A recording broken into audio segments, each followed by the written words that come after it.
बिस्मिल्लाहिर्रहमानिर्रहीम। अस्सलाम वालेकुम वरहमतुल्लाहि वबरकातुहू। Okay, this is Shagufta Firdaus. Something about me. मैंने अपना DED डिप्लोमा इन एजुकेशन का कोर्स, जिसे टीचर ट्रेनिंग कोर्स भी कहते हैं, गवर्नमेंट डाइट मैनेजमेंट हैदराबाद से किया। नेक्स्ट मैंने BSc किया है BR अम्बेडकर से। अभी मैं BEd कर रही हूँ डिस्टेंस मोड से मौलाना आज़ाद यूनिवर्सिटी। मेरी हॉबीज़ है writing, listening song, watching movies, teaching and more. Next तो इस लेक्चर की शुरुआत एक कोटेशन से की जाएगी। तो मेहनत इतनी खामोशी से करो कि तुम्हारी कामयाबी शोर मचा दे। तो आपको इस बात को ज़ाहिर करने की ज़रूरत नहीं है, इस बात को किसी को बोलने की ज़रूरत नहीं है कि आप कितनी मेहनत कर रहे हैं। तो मेहनत तो आपको अपनी खामोशी के साथ में करनी है। मेहनत करते वक्त ये नहीं बताना है सबको कि आप कितनी मेहनत कर रहे हैं, ये सब क्या हो रहा है।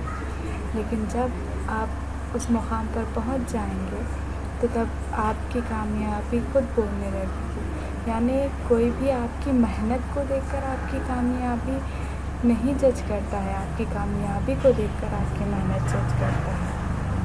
ठीक है, तो इस कोर्स में मैंने उर्दू ग्रामर स्टार्ट किया है, जिसमें किसी भी टेस्ट के लिए एंट्रांस टेस्ट ले लीजिए या फिर टीचर एलिजिबिलिटी टेस्ट ले लीजिए या फिर टीचर रिक्रूटमेंट टेस्ट ले लीजिए। इस तरह के जो मुसाबिकती इम्तहानात होते हैं या फिर किसी भी कोर्स में दाखिले के इम्तहानात होते हैं, तो इनमें जनरल उर्दू पूछा जाता है, जिसमें उर्दू के ग्रामर से कुछ क्वेश्चंस आते हैं। तो मेनली मेरा टारगेट DSET, EDSET, टेट, ये CTET, जो भी उर्दू मीडियम के लोग हैं ये लोग हैं। तो इस लेसन में, लेसन नंबर 1 में, जैसे इल्म हिज्जा के बारे में मालूमात हासिल की जाएगी। इल्म हिज्जा है क्या? एक हेरी अल्फाज जो हमारे हर्फ है, अगर हम उस हर्फ के बारे में मालूमात हासिल कर रहे हैं, हर्फ के बारे में क़वायद पढ़ रहे हैं, हर्फ के मुताल्लिक़ जो जानकारी हम हासिल कर रहे हैं, उसे हम इल्म हिज्जा कहेंगे। उसके बाद है हर्फ तहजी। तो हर्फ तहजी हुरूफ, जितनी तरह के हुरूफ आप पढ़ते जाएंगे वो सारे हुरूफ इल्म हिज्जा में शामिल है। आई होप ये आपको ये पॉइंट क्लियर है कि इल्म हिज्जा यानी हुरूफ से मुताल्लिक़ जो मुताला किया जाता है उसे हम इल्म हिज्जा कहेंगे। तो इल्म हिज्जा में फर्स्ट हर्फ हुरूफ तहजी।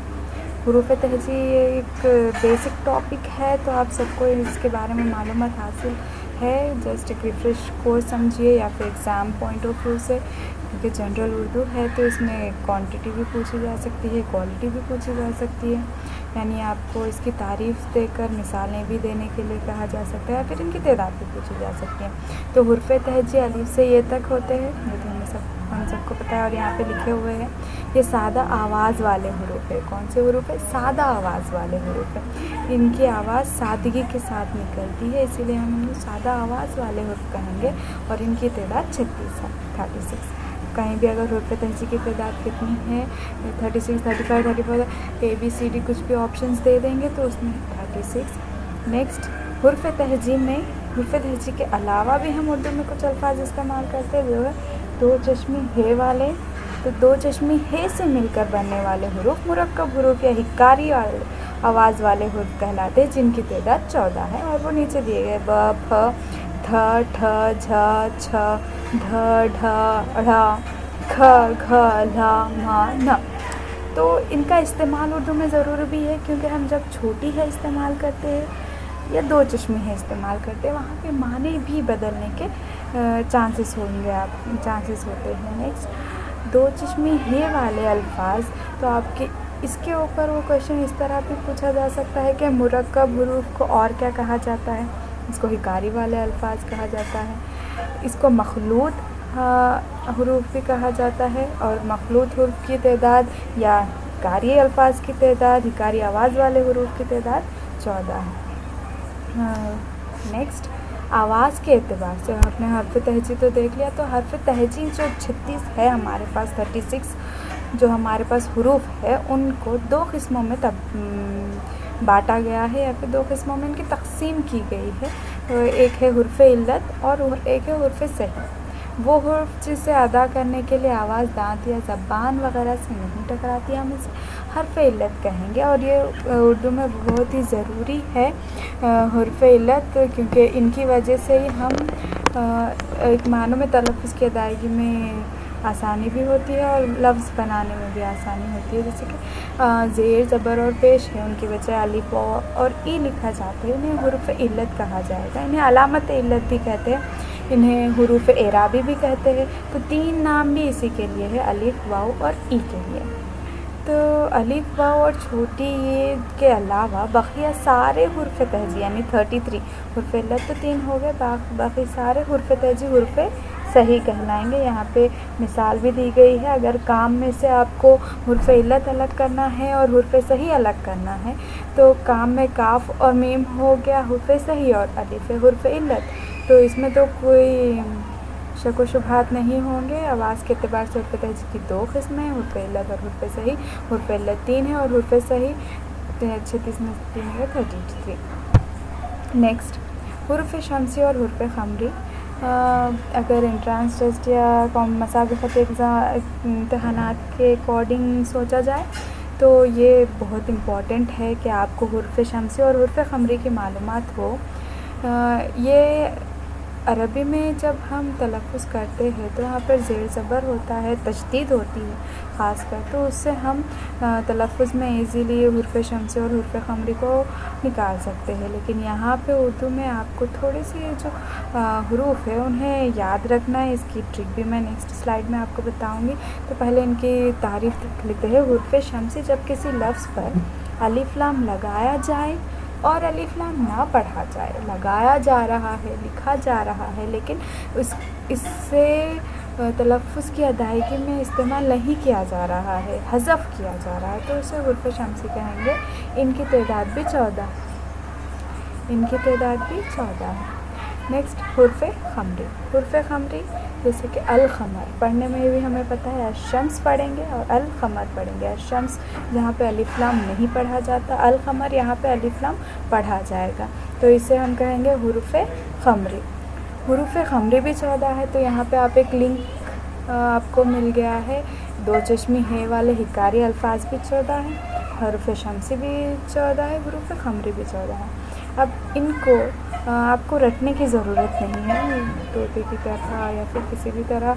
अगर आप कर सकते हैं, आपका मेमोरी पावर हाफिज़ इतना शार्प है कि आप इसे कर सकते हैं, तो इट्स गुड, आप कीजिए। लेकिन इसके अलावा हमारे पास एक ट्रिक है।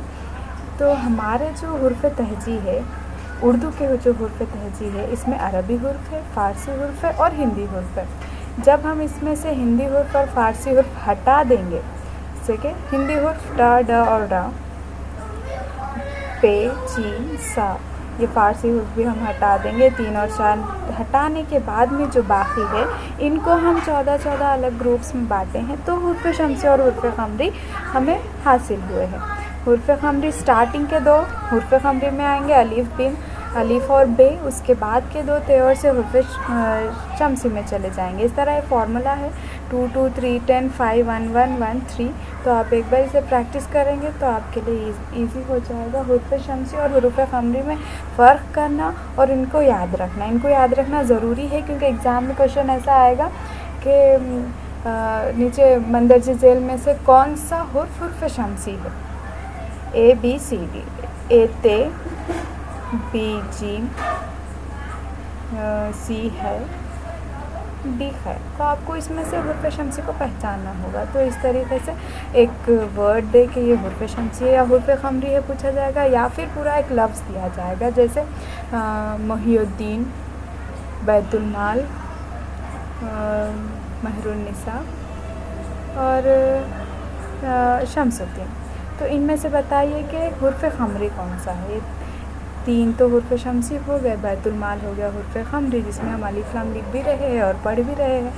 तो इस तरीके से हुरूफ़ शम्सी और हुरूफ़ ख़मरी पे आपको क्वेश्चंस आते हैं। तो इसमें थोड़े से क्वेश्चंस मैंने लिखे हैं, ये लेक्चर के बाद में आप इन क्वेश्चंस पे प्रैक्टिस कीजिए। जैसे कि हुरूफ़ इल्लत कितने हैं, आपको बताना है हुरूफ़ इल्लत कितने हैं, हुरूफ़ इल्लत को और क्या कहते हैं। तो नेक्स्ट स्लाइड में आपको आंसर्स भी मिल जाएंगे। आई होप कि आप वीडियो रोक कर इस क्वेश्चंस के आंसर्स करने की कोशिश करें, ताकि आपको और भी क्लैरिटी हासिल हो सके। नेक्स्ट ये है उसके आंसर्स। तो इल्मे हिज्जा किसे कहते हैं आपके मुतालिक अब तक जो हमने डिस्कशन किया उसी के ऊपर बेस्ड क्वेश्चंस मैंने थोड़े से बनाए हैं। तो हक की कितनी किस्में हैं, ये सारी बातें आपको मालूम होना ज़रूरी है जबकि आप एंट्रेंस टेस्ट लिखने जा रहे हो।